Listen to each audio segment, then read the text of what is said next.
A depressão é um transtorno mental, um dos mais prevalentes deste século e do século passado. Aproximadamente 200 milhões de pessoas sofrem desse transtorno no mundo. Algo em torno de 5 a 9% das mulheres e de 2 a 3% dos homens, se fosse feito um diagnóstico mundial, por exemplo, em todas as pessoas, se isso fosse possível, nós teríamos aí aproximadamente em média, uns 5% da população toda com sintomas clinicamente significativos de depressão. A depressão, na verdade, ela é um transtorno influenciado por diversos fatores como, por exemplo, biológicos, então tem a questão da genética, a questão dos hormônios, por exemplo. As mulheres têm 2 vezes mais depressão do que os homens, de 2 a 3 vezes, a partir da menarca, que é a primeira menstruação. Então, provavelmente, a função dos hormônios acaba sendo importante, mas não só, né? Nós temos os fatores psicológicos, então são os traços de personalidade, ou como que a pessoa, por exemplo, vai enfrentar as situações da sua vida, as estratégias de enfrentamento, também chamadas de coping. Nós temos a autoeficácia, ou seja, o quanto que a pessoa acredita que dá conta de fazer as coisas, sociabilidade, grupos sociais, ou seja, são as variáveis, inclusive sociais, né? Então nós temos as psicológicas, as biológicas e as sociais. Por exemplo, o núcleo familiar, o conjunto de pessoas que dão suporte. Então nós estamos falando aí de N variáveis, né? Na verdade, quando a gente pensa em depressão, a gente pensa em como avaliar, né? O grande problema é, em primeiro lugar, fazer um diagnóstico, né, preciso. Eu acho que os estudos mostram, por exemplo, que menos de 20% das pessoas têm acesso a tratamentos adequados para a saúde mental. Então, a questão da avaliação, ela é de suma importância.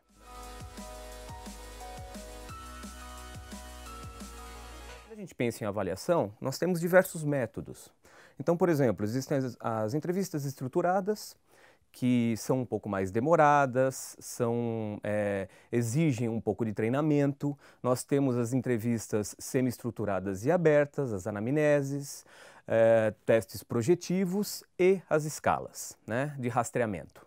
Então, quando a gente pensa em detecção de sintomas clinicamente significativos, a gente pode utilizar, por exemplo, as escalas, né, de rastreamento, também chamadas escalas de screening. E aí que entra uma série de escalas, existem mais de 280 escalas ou medidas de depressão no mundo, desde 1960 até 2008, em um dos estudos de Santor, Greco e Welsh, que eles fizeram esse levantamento, mas utilizadas mesmo são poucas elas, né? Por quê? Porque cada uma vai ter um formato diferente. Então, nós temos, por exemplo, escalas de screening, ou de rastreamento, que vão focar mais sintomas cognitivos. Nós temos escalas que vão focar mais sintomas comportamentais, sintomas sociais, humor e outros mais. Então nós temos dentro da depressão uma série de dimensões, por assim falar, que as escalas elas vão avaliar mais ou menos.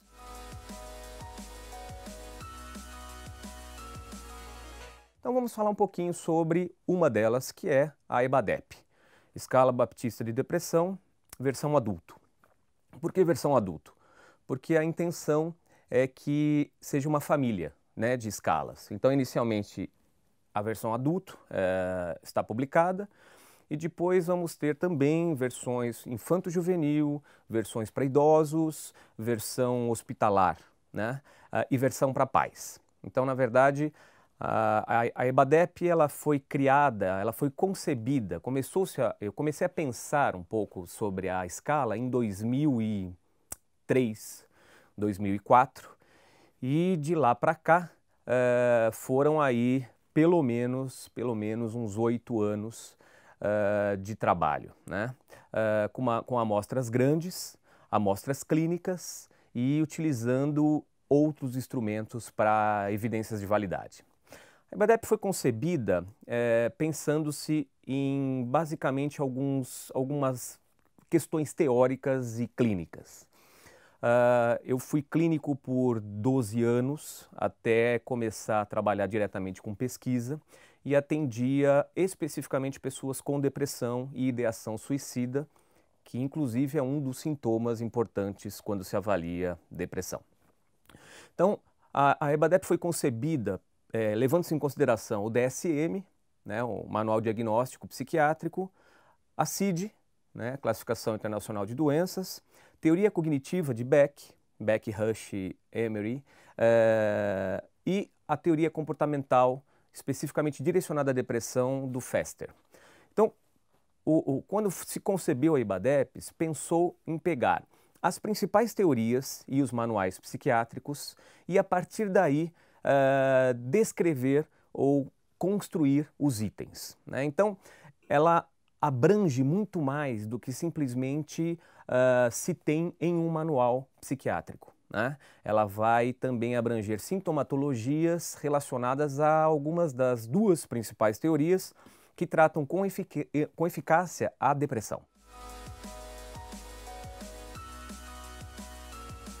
A escala final, ela ficou com 45 itens. Nós temos basicamente duas frases, uma positiva e uma negativa em cada lado, né, da folha, com 4 balões, né, para a pessoa fazer um X em um desses 4 balões ou círculos, né? Se a pessoa ela tem um sintoma positivo de humor, ela vai chegar mais, por exemplo, para a esquerda. Se ela tem um sintoma negativo de humor ou de depressão, ela vai tender a marcar os círculos mais para a direita.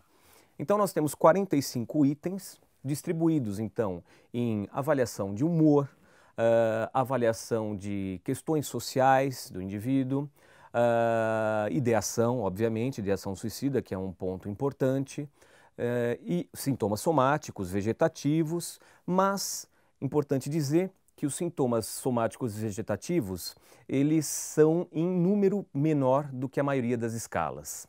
Por que foi concebido desta forma?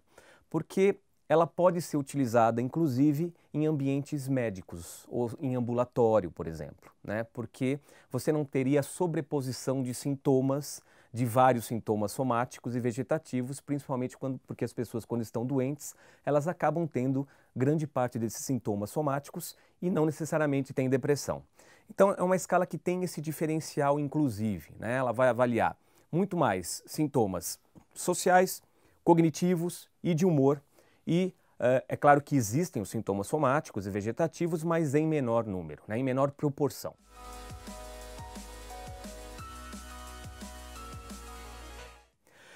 Uma coisa importante que eu acho que é um diferencial também da escala, que apesar dela ter 45 itens, ela é muito fácil de se responder em termos de tempo. Em termos de palavras, por exemplo, de número de palavras, ela tem basicamente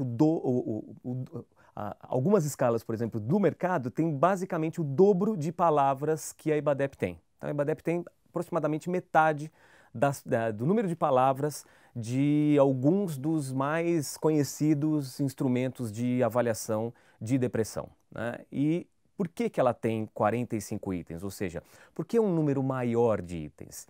Justamente pensando no clínico e no pesquisador. Por quê?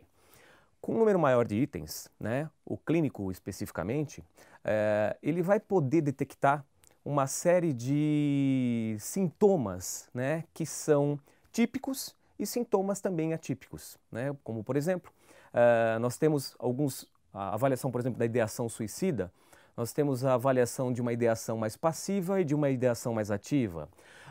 O sono, dá para se avaliar a qualidade do sono, frequência, ou seja, há itens, né, em que se pode verificar um número maior de sintomas, autoestima, desesperança, desamparo, negativismo e outros mais.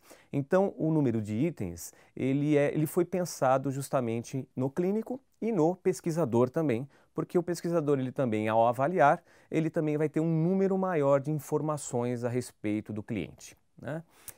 Além do formato facilmente detectado em termos de resposta, né, existe também uma facilidade para quem está corrigindo o instrumento, né?